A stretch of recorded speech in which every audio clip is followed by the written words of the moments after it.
Hey guys, and welcome to a brand new video here on FPL Now. Today we're going to be going over some knee-jerk reactions for Game Week 26 and how I'm currently doing in double Game Week 25. So if you're excited for the video, make sure to drop a like down below, leave a comment, what players are you thinking of bringing in, subscribe if you're brand new, and let's get into the video. So, starting things off, I think we can all agree that this game week has gone pretty badly in the grand scheme of things. I'm on 45 points at the moment, which isn't that bad, but still pretty diabolical with the amount of hits people have taken and stuff like that. Current game week rank of 3.6 mil. I did only take one -4 hit. I know it's a lot worse for other people that have taken like -8s and -12s. But yeah, it's just one of those game weeks where everything has gone wrong. Of course, we do still have Liverpool and Arsenal to play, and a lot of people do have 5 or 6 or even 7 or 8 double game week players left, so it could easily turn around. But at the same time, this is how I'm currently getting on. So Kepa getting me 1 point. I wasn't really expecting anything from the Spurs game anyway, but I mean, Chelsea just do not look good at all right now. I feel like if you're a Chelsea fan, you're in a bad situation. Like, you just spent all of that money and you just can't seem to get the team to gel together. I mean, I've been there. I'm a Forest fan. At the start of the season, we just spent like a lot of money to bring in loads of new players, and it was just kind of horrible watching them trying to gel and stuff. But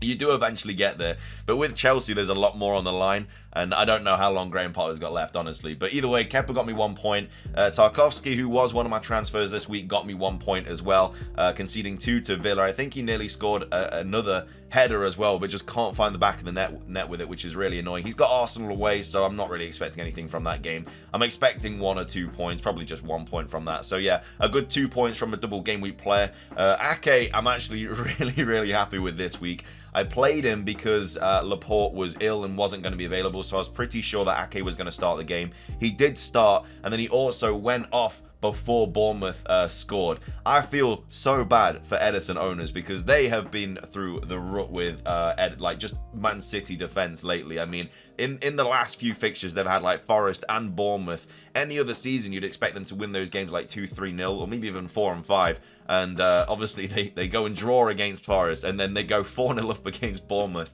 and then concede. But yeah, so happy that I got the clean sheet from Ake. It's really helped my rank out this week. Like, I'm on a green arrow, but it's like 1,000 places. It's like the littlest green arrow. And of course, I don't have like Liverpool defense as well, so I need them to concede in that game. I've also got Ben White as well. There was rumors of him getting benched, so I was already a little bit panicky. But luckily he did play, got the clean sheet, got a bonus point as well. He's got Everton at home next, so hopefully he plays that as well. There's always a little bit of doubt over Ben White. I'd much rather own Gabriel and stuff, but that's probably going to be changed on my wildcard. In midfield, we've gone Salah with 3 points, Andreas Pereira getting a good 1-pointer, Odegaard getting 3, and then I also went Saka captaincy this week as well. I mean, both Saka and Salah were really unlucky this week to not get any returns. I'd say Salah was more unlucky. Yeah, once Saka blanked, I was so worried about that Liverpool game because I wanted Salah to score, and his EO around me isn't actually that bad. But at the same time, I knew that a lot of people had captained him this week, so I didn't know if it was going to hurt my rank or not. But either way, they both blanked. Martinelli was the player that you should have owned this week, apparently getting 10 points because Nketiah was dropped to the bench. And then on my up front, we had Gnonto, who got 1 point, got a yellow card from the bench, which was great. What a transfer this week. I've brought in 3 players this week, and I think I'm on +1 because I bought in Tarkowski, Salah, and Gnonto for a -4. So yeah, I'm on a +1 point right now. I'm +1 point better off if I didn't make the hit. So that's the thing, because obviously I only brought in players that didn't play. Anyway, yeah, and then Kane getting me 6 points, Haaland getting 10, and then of course Rashford, Shaw, and Trippier not playing, with Ward getting 2. So yeah, should have played Ward this week apparently. But either way, that's how my game week 25 is going so far. Not great at all. I'm a little bit worried about the remainder of the week. I'm a little bit worried about Liverpool defense. I'm a little bit worried about owning Salah. A lot of people are thinking wildcard in 26 could be on the cards. I think depending on the game week, on the FA Cup results and the cup games and stuff, we'll know more about the blanks and stuff going into game week 28. So if I can't realistically get to a decent team in game week 28, I'm probably just going to play my wildcard soon. I'm still opting for wildcard 27, free hit 28, bench boost 29, just simply because I can go big on like Brentford and Brighton, and then I can free hit them all out in 28, and then in 29 I can bench boost, and then, you know, just kind of sort myself out ready for the blanks later on in the season. Then it just gets rid of my chips that I don't need, like the bench boost and stuff, which are nice to have, but you kind of just want to get them out of the way because it does it does kind of come into consideration when making transfers and stuff, because you always need your like bench playing. Whereas if you don't have a bench boost, you can obviously get rid of like a player and bring in a player that doesn't play just to get extra funds and stuff. But anyway, that is my double game week 25 team so far. 45 points. I mean, I feel for the Darwin owners. I feel for the Nketiah owners.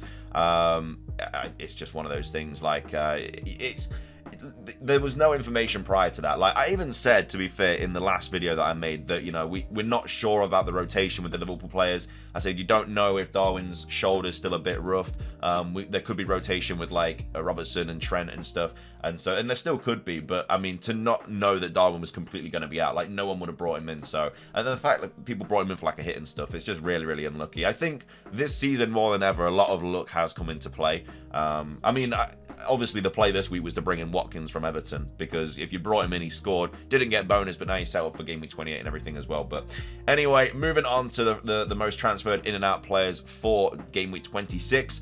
Top transfers in Tony, because of the double coming up in 27, etc. So yeah, Tony, I'm guessing people are just jumping off Darwin Núñez and bringing in Tony first chance they get. Again, we don't know, like Darwin might be fine for Wolves, and then he could be fine for United, but I don't know. It's a tough one, really. But yeah, there's no point in making a transfer yet, because we've still got fixtures to go. We've got cup games to go. You don't know what's going to happen, so you may as well just leave it until we know more information. Rashford being brought in by over 60,000 people. I feel like these are the people that have got rid of him and now are bringing him back, which is always an interesting decision, because obviously it's just wasting 2 transfers, taking him out and then bringing him in. But yeah, I mean, I always kept Rashford. I've got money stored up in him, and he's just the player in form. He's one of the best players in Europe at the moment, so I was never going to get him rid of him. I was never going to get him out of my team. And then Watkins being brought in by 47,000 people. Again, completely understandable. Nice fixtures coming up. Doesn't blank in 28. On penalties as well.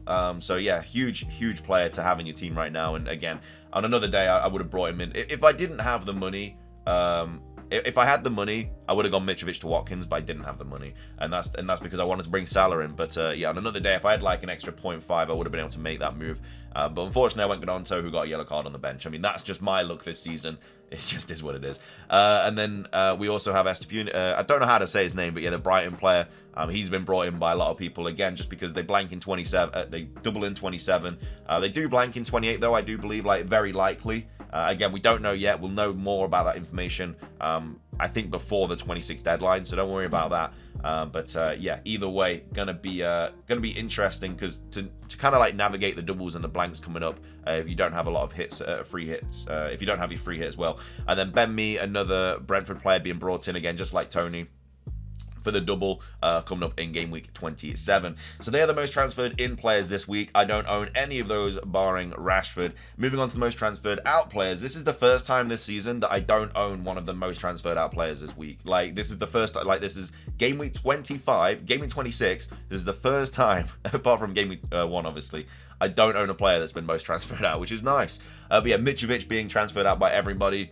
I mean, I'm not surprised he missed the game again. I was kind of waiting for news, like, to see if we were going to know if Mitrovic was starting, because obviously it was the first game of the game week, but of course we didn't get anything. That's why I just made the move to get rid of him. De Bruyne being transferred out by a lot of people as well. I'm not sure who people are really bringing in for De Bruyne. Maybe, I don't know, I don't really know. I don't think now, if you've got De Bruyne now, you know, he will be back. I don't think there's really much point of getting rid of him at the moment. I mean, I don't think they have the best fixtures coming up, really. I guess you could just downgrade him to and get a lot of money from like a Brighton player or something, like a Matoma or a March or whatever. Nketiah being transferred out by a lot of players. Again, I didn't know he had this like knock, but apparently he's been playing with a knock with the last few weeks. So yeah, his minutes might be a little bit more at risk. Plus, Jesus coming back in the near future could be the time to get rid of Nketiah. You're going to need a player that is going to be playing in game week 28 if you don't have your free hit. So yeah, maybe jumping off Nketiah right now is the choice. But I'm guessing a lot of people are going from Nketiah to Tony and Nketiah to Watkins. Nketiah to Watkins is still a fine move. I really like that. But then obviously you still need your triple Arsenal for that free hit 28 for the game week 28. Mahrez being transferred out by a lot of players. Again, with Champions League kind of being intertwined into the fixture run now, he plays like all the time in the Champions League. So yeah, I would see his minutes getting a little bit lower in the actual Premier League. And then also Gakpo, I feel like has been a bit of a punt this week because a lot of people brought him in and now a lot of people are taking him out. 23,000. 23,133 people taking him out. Completely understand, but they are the most transferred in and out players this game week for game week 26. Of course, we still got a bit to go in game week 25, so again, hold off on your transfers because you never know what's going to happen. We might get an injury somewhere else and you might have to sort those out. But yeah, if you enjoyed the video, drop a like down below. Let's try and hit 50 likes. Leave a comment. How is your double game week 25 going so far? Subscribe if you're brand new. Ring the notification bell. It's everything from me. Have a fantastic rest of your day, and until next time, peace.